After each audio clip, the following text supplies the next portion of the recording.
Facebook shares down more than 4%. My fundamental question, this is the question we've been discussing all morning. Is this time different? Is something going to change for Facebook?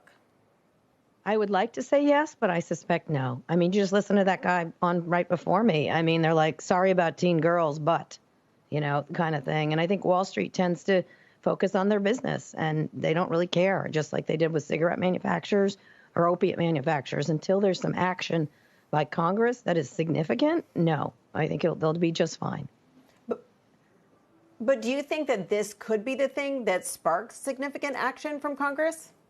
I've been at this for 15 years or whatever, how many years? And every time I'm like, this is it. But it's not. I mean, I think the issues are, this is a significant thing because there's a whistleblower, as John said, who's talking about it and who has the receipts. Now, this is something everyone's been talking about for a long time. And now there's proof. But somehow Facebook, as you can see from the way they're dealing with it from a PR point of view, it's all about attacking the research, or eventually they'll attack the whistleblower. And so I don't see them changing at all until they have a change in leadership. So I'm not sure. Congress is the one at this point. It's Congress and regulators need to act. And I think it's taken them too long because Facebook is essentially, like someone on Twitter today is going to say things like, well, we didn't start the Civil War. Not that we think they did, but their culpability in a lot of this is critical to be regulated. And until they are, their stock will do just fine.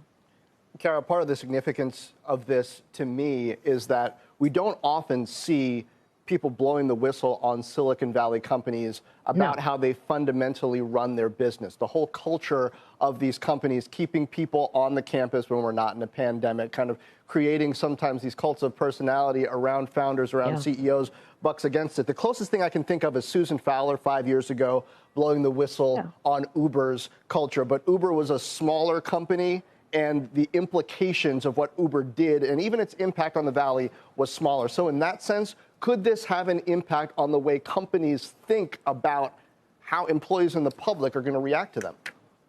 Well, it's interesting because people like Mark in Silicon Valley. Not everybody loved Travis. I'm saying it was very easy to turn on him. It's much harder to turn on Mark. He's very powerful. And so are the executives at Facebook. And one of the things, she's being represented by a very well-known whistleblower firm.